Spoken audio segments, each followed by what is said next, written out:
Assalamualaikum warahmatullahi wabarakatuh. Perkenalkan, nama saya Indra Ningsi dengan NIM 21044112880. Pada kesempatan kali ini saya akan mempresentasikan makalah saya yang berjudul Sistem Operasi Komputer. Sistem operasi atau OS, Operating System, merupakan program utama yang langsung berinteraksi oleh bahasa yang dikenal bahasa mesin dan merupakan software pada lapisan pertama yang diletakkan pada memori komputer. Memori komputer dalam hal ini ada hard disk, bukan memori RAM, pada saat komputer dinyalakan. Tujuan sistem operasi yaitu kemudahan, efisien, dan kemampuan untuk berkembang. Sistem operasi berfungsi sebagai penghubung antara lapisan hardware dan lapisan software. Selain itu, sistem operasi komputer juga melakukan semua perintah-perintah penting dalam komputer, serta menjamin aplikasi-aplikasi yang berbeda fungsinya dapat berjalan lancar secara bersamaan tanpa hambatan. Sejarah sistem operasi komputer. Sistem operasi komputer berkembang dari generasi ke generasi. Generasi pertama pada tahun 1945 sampai 1955. Generasi pertama merupakan awal perkembangan sistem komputasi elektronik sebagai pengganti sistem komputasi mekanik. Hal itu disebabkan kecepatan manusia untuk menghitung terbatas, dan manusia sangat mudah untuk membuat kecerobohan, kekeliruan, bahkan kesalahan. Pada generasi ini belum ada sistem operasi, maka sistem komputer diberi instruksi yang harus dikerjakan secara langsung. Generasi kedua, tahun 1955 sampai 1965. Generasi kedua memperkenalkan batch processing system, yaitu job yang dikerjakan dalam suatu rangkaian lalu dieksekusi secara berurutan. Pada generasi ini, sistem komputer belum dilengkapi sistem operasi, tetapi beberapa fungsi sistem operasi telah ada. Contoh fungsi sistem operasi ialah FMS dan IBSYS. Generasi ketiga pada tahun 1965 sampai 1980. Pada generasi ini perkembangan sistem operasi dikembangkan untuk melayani banyak pemakai sekaligus, di mana para pemakai interaktif berkomunikasi lewat terminal secara online ke komputer. Maka sistem operasi menjadi multi-user, digunakan banyak pengguna sekaligus, dan motif programming, melayani banyak program sekaligus. Generasi keempat pasca 1980-an. Dewasa ini, sistem operasi dipergunakan untuk jaringan komputer di mana pemakai menyadari keberadaan komputer-komputer yang saling terhubung satu sama lainnya. Pada masa ini, para pengguna juga telah diamankan dengan graphical user interface, yaitu antarmuka komputer yang berbasis grafis yang sangat nyaman pada masa ini.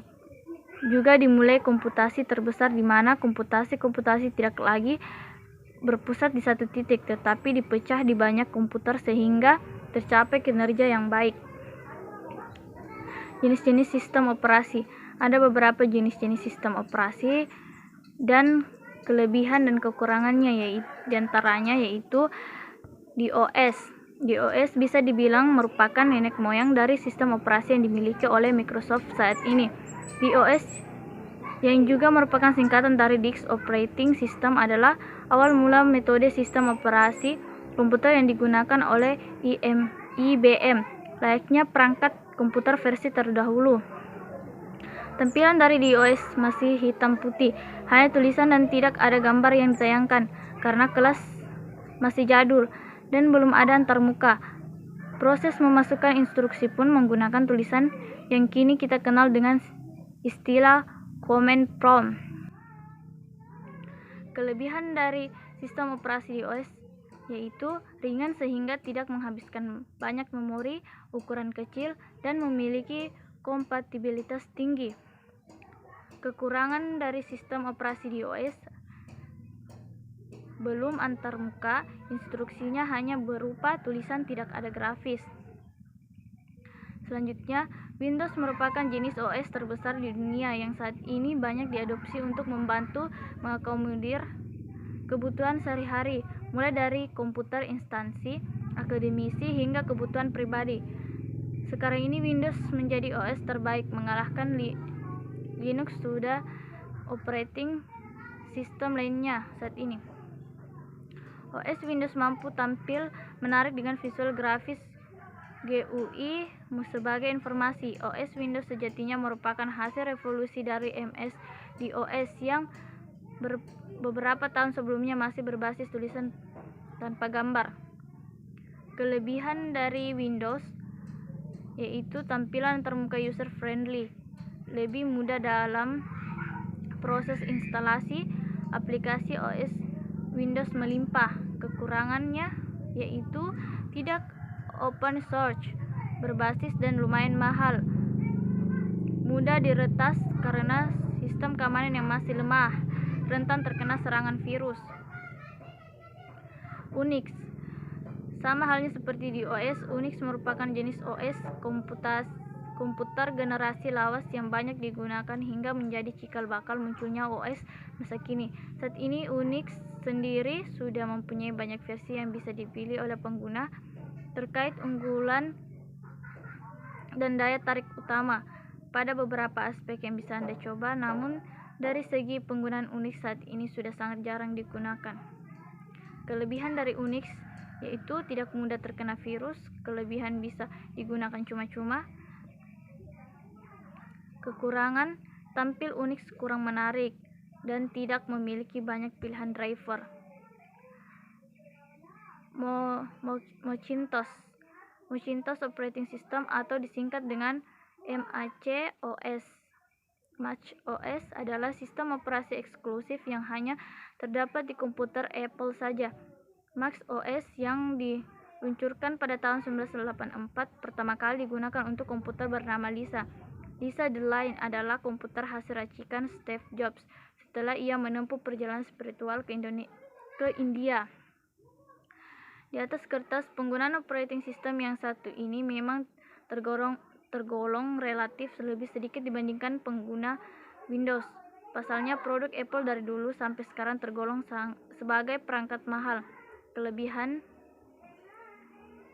dari Mac OS yaitu lebih stabil, antarmuka cocok untuk kebutuhan multimedia, memiliki kelemahan tinggi dan tidak mudah diretas, aman dari virus. Kekurangannya, harganya relatif mahal, kurang optimal untuk gaming, tidak open source. Perangkat lunak sistem. Perangkat lunak sistem merupakan kumpulan program termasuk program sistem operasi atau Windows dan Mac OS yang mengatur dan mengkoordinasi perangkat keras komputer. Perangkat lunak sistem bekerja seperti sistem saraf manusia, yaitu menjaga bekerjanya organ-organ vital dan mengkoordinasi aktivitasnya. Perangkat lunak sistem mengelola dan mengkoordinasi perangkat keras komputer pada saat kita bekerja menggunakan perangkat lunak aplikasi. Perangkat lunak sistem terdiri dari 3 tipe program, yaitu program utilitas atau utility, program pengendali perangkat atau device driver, program penerjemah bahasa atau language translator. Utility device driver language translator. Pertama, utility. Program utility dikenal pula sebagai program service. Tujuan utility adalah untuk mengelola sumber daya komputer seperti mengidentifikasi program hardware, mencari file yang hilang dengan membackup data. Device driver. Program device driver berfungsi mengatur komunikasi antara perangkat input atau output dengan komputer. Language translator. Program language translator berfungsi menerjemahkan bahasa programmer komputer dalam bahasa yang dapat dimiliki oleh komputer sehingga dapat diproses. Sekian dari saya. Jika ada kekurangan mohon dimaafkan. Saya akhiri dengan wabillahi taufiq hidayah. Wassalamualaikum warahmatullahi wabarakatuh.